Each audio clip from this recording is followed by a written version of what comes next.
प्रिय दोस्तों, राधे राधे। सभी दोस्तों से एक बार फिर मिले हैं। कोई भी सत्कर्म करने के लिए मनुष्य को ऊंचे ऊंचे सद्गुण अवश्य ढूंढनी पड़ती है। जैसे बात हम आपके सामने उपस्थित करें कि धन से जीवन में क्या क्या प्राप्तियां होती हैं, यानी धन से जीवन में क्या क्या प्राप्तियां होती हैं।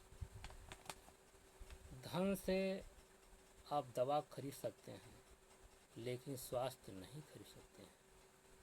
स्वास्थ्य के लिए आपको स्वास्थ्य शिक्षा संबंधित या स्वास्थ्य शास्त्र आपको अध्ययन करना होगा। यह मैं आपको बताऊंगा अगले वीडियो चैनल पर। दूसरा है, धन से घर खरीद सकते हैं, रिश्तों को नहीं खरीद सकते हैं। तीसरा है, धन से साधन खरीद सकते हैं, लेकिन चैन नहीं खरीद सकते हैं।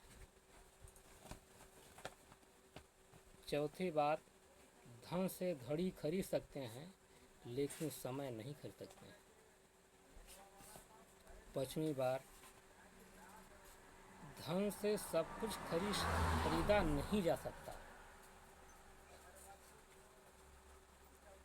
और छठवीं बात, धन से बिस्तर यानी रजाई गद्दा तकिया खरीद सकते हैं, लेकिन नींद को नहीं खरीद सकते हैं। धन से किताब कॉपी पेन पेंसिल खरीद सकते हैं, लेकिन ज्ञान नहीं खरीद सकते हैं। ज्ञान के लिए आपको गुरु की आवश्यकता होगी।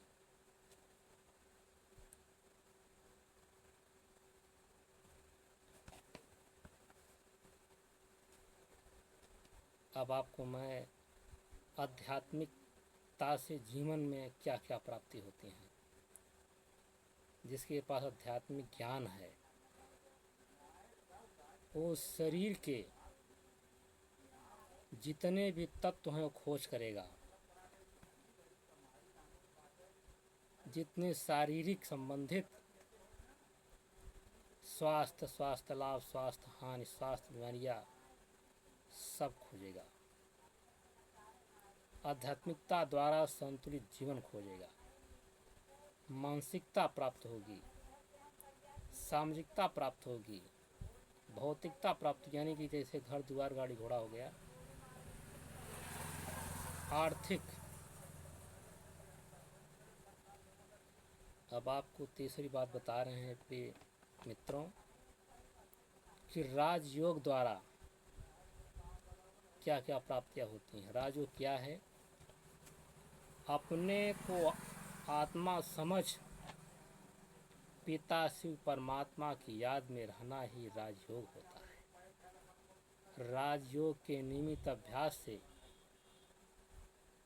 अष्ट शक्तियाँ प्राप्त होती हैं, जिसे कहते हैं अष्ट सिद्धि नौ निधियाँ, जो हनुमान के पास थी, माता सीता जानकी ने दी थी। सुख शांति और आनंदमय जीवन प्राप्त होता है। जिसके पास आठ सिद्धियाँ प्राप्त हो जाती हैं, निधियाँ, वह सुख शांति और आनंदमय जीवन प्राप्त होता है।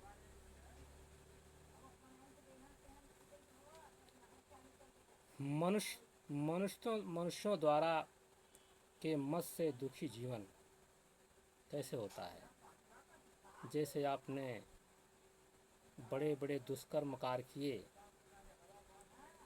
बड़े बड़े कुकर्म काम किए, तो आपका दुख जीवन कारागार के लिए आपका दुखमय जीवन तो हो गया कारागार।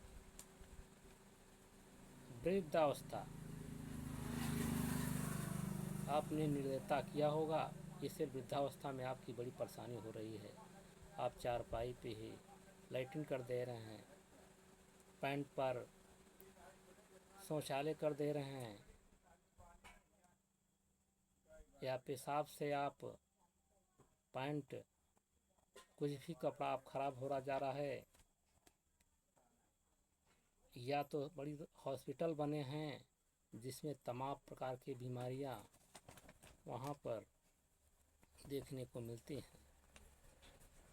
यदि भगवान के मत से सुखी जीवन मिले तो क्या मिलता है? स्वास्थ्य तो आपका बहुत अच्छा रहेगा। दूसरी खुशी रहेगी कि परमात्मा ने हमारी आज बहुत अच्छी मनोकामना पूर्ण कर दी है। तीसरा, सत्कर्म। यदि सत्संग मिल जाए सद्गुरु का, साधु संतों का, तो मान लो कि भगवान की प्राप्ति किसी न किसी माध्यम से हो सकती है। दैवी गुण, दैवी गुण से प्राप्त होती है कि हमारे पूर्वजन्म का अच्छा कर्म है, सत्कर्म है। आज भी मैं अच्छा सत्कर्म करूँगा या कर रहा हूँ, आगे के लिए भी करूँगा, जिससे हमारा जीवन मेरे मृत्यु के बाद कोई अच्छा भी तन मिल जाए। दैवी गुण कौन कौन हैं? ये अंदर आध्यात्मिक अंतरात्मा से प्राप्त होते हैं, जैसे नम्रता, मधुरता, सहनशीलता, पवित्रता, निर्भयता, अंतर्मुखता, हर्षित मुक्ता।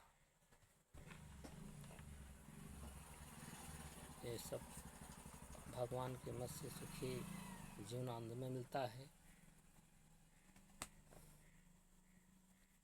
राजयोग के आधार पर आपको कौन कौन से सद्गुण आगे देखने को मिलते हैं। पहला है ब्रह्मचर्य।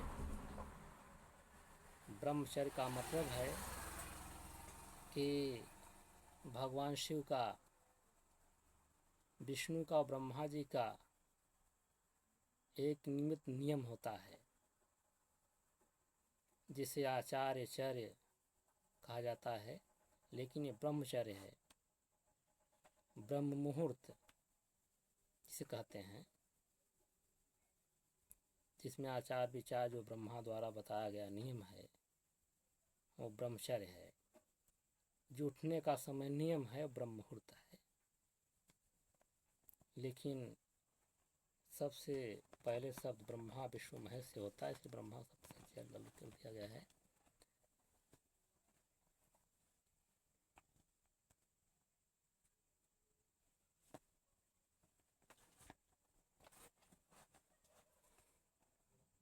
हम कहीं भी अकेले या कहीं भी रात बिरात कहीं पड़ जाते हैं तो माता आदिशक्ति जगजननी माता गायत्री को जरूर याद करना चाहिए। माता गायत्री में ऐसा महामंत्र है, इसको जाप करने से बड़े बड़े भूत और प्रेत कांप उठते हैं। माता गायत्री जी का मंत्र इस प्रकार है मेरे मित्रों, मैं आपके सामने बोल रहा हूँ। ओम भूर्भुवः स्वः तत्सवितुर्वरेण्यं भर्गो देवस्य धीमहि धियो यो नः प्रचोदयात्।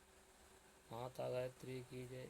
इस प्रकार से माता गायत्री जी का मंत्र जो भी व्यक्ति 108 बार शाम के समय और सुबह के समय जो जाप करता है, उसकी कृपा बहुत बहुत ही कृपा होती है।